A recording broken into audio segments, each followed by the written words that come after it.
ಹುಡುಗಿನ ಮುಸ್ಲಿಂ ಹುಡುಗ ತೊಗೊಂಡೋಗ್ಯಾನ್ರಿ. ತೊಗೊಂಡೋದ್ರ ಆ ಸಲುವಾಗಿ ಎಲ್ಲ ಕೂಡಿ ನಮ್ಮ ಹಿಂದೂ ಬಾಂಧವರೆಲ್ಲ ಕೂಡಿ ಅವ್ರಿಗೆ ಕೇಳಿದ್ವಿ ನಾವು, ನಮ್ಮ ಹುಡುಗಿನ ತಂದು ಕೊಡ್ರಿ ಅಂತ ಹೇಳಿ. ಅವ್ರು 8 ದಿವಸ ಗಡುವು ಕೊಟ್ರಿ. 8 ದಿವಸ ಗಡುವು ಕೊಟ್ಟ ಬಳಿಕ ಆಮೇಲೆ ನಾವು ಆದ್ರೂ ತಂದು ಕೊಡಲಿಲ್ಲ. ಯಾಕೆ ತಂದು ಕೊಡಲಿಲ್ಲ ಅಂತ ಅವ್ರಿಗೆ ಕೇಳಕ್ಕೆ ಹೋದ್ರೆ ಅವ್ರು ಏನಂತಾರು, ನಮಗೇನು ಸಂಬಂಧ ಇಲ್ಲ, ಅವ್ರು ಇದನ್ನಾಗ್ಯಾರು, ಮದುವೆ ಆಗ್ಯಾರು, ನಮ್ಗೇನು ಸಂಬಂಧ ಇಲ್ಲ ಅಂತ ಹೇಳಿಬಿಟ್ರಿ. ಈ ವಿಷಯವಾಗಿ ಅವ್ರು ಹುನ್ನಾರ ಮಾಡಿ ಒಟ್ಟು ಮಸೀದಿ ಒಳಗೆ ಅವ್ರದ್ದು ಏನೋ ಕ್ಯಾಮ್ರಾ ಇರಾಕಿಲ್ಲಂದ್ರಿ ತೆಗ್ದಿದ್ರಂತ. ಅದೇ ದಿವಸ ಹೆಂಗೆ ಕ್ಯಾಮ್ರಾ ತೆಗಿತಾರ್ರಿ? ಏನು ಫೋನ್ ಮಾಡಿ ಕರೀತಾರ್ರಿ, ಬರ್ರಿ ನಮ್ಮ ಕುರಾನ್ ಸುಡ್ಬರಿ ಅಂತ ಹೇಳಿದಾರ್ರಿ. ಸೆಕ್ಯೂರಿಟಿ ಗಾರ್ಡ್ ಹೋದ ಅವನ್ನ ಚೌಕಾಸಿ ಮಾಡ್ಬೇಕ್ರಿ. ಆದ್ರೆ ಚೌಕಾಸಿ ಮಾಡಲಿಲ್ಲ. ಆದ್ರೆ ನಮ್ಮ ಹಿಂದೂ ಮಂದಿಗೆ ಉರ್ದು ಓದಾಕ್ ಬರೋದಿಲ್ಲ ಅದ ಅಂತ ಹೇಳಿ ತೆಗ್ದ ಮತ್ತು ಚಾವಿ ಅಲ್ಲಿಟ್ಟ ಗದ್ದೆದಾಗ ಹೆಂಗೆ ಹೋಗಿ ಸುಡ್ತಾರ್ರಿ, ಅಲ್ಲೇ ಸುಟ್ಟೈತ ಹೆಂಗೆ ಹೇಳ್ತಾರೆ ಇವ್ರ. ನಮ್ಮ ಹುಡುಗರನ್ನ ಹಿಂದೂ ಹುಡುಗರನ್ನೆಲ್ಲ ಪ್ಲ್ಯಾನ್ ಮಾಡ್ಯಾರ್ರಿ ಇವ್ರ.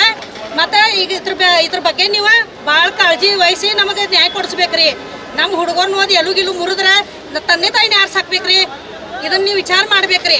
ಅದಕ್ಕೆ ಯಾರು ಇದಕ್ಕೆ ಹುನ್ನಾರದಾರ ಮುಖಂಡರದಾರಲ್ಲ, ಇದನ್ನ ಯಾರು ಇದನ್ನ ಮಾಡಿ ಅವ್ರಿಗೆ ಶಿಕ್ಷೆ ಕೊಡಿಸ್ಬೇಕು. ಆಮೇಲೆ ನಾವು ಇದಷ್ಟ ಮೋರ್ಚಾ ಅಲ್ಲ, ಇನ್ನೂ ಎಲ್ಲ ಹಳ್ಳಿಗಳಿಂದ ನಾವು ಮೋರ್ಚಾ ತಗೊಂಡ್ಬರ್ತೀವ್ರಿ. ಇದಕ್ಕೆ ನಮಗೆ ನ್ಯಾಯ ಸಿಗಬೇಕು.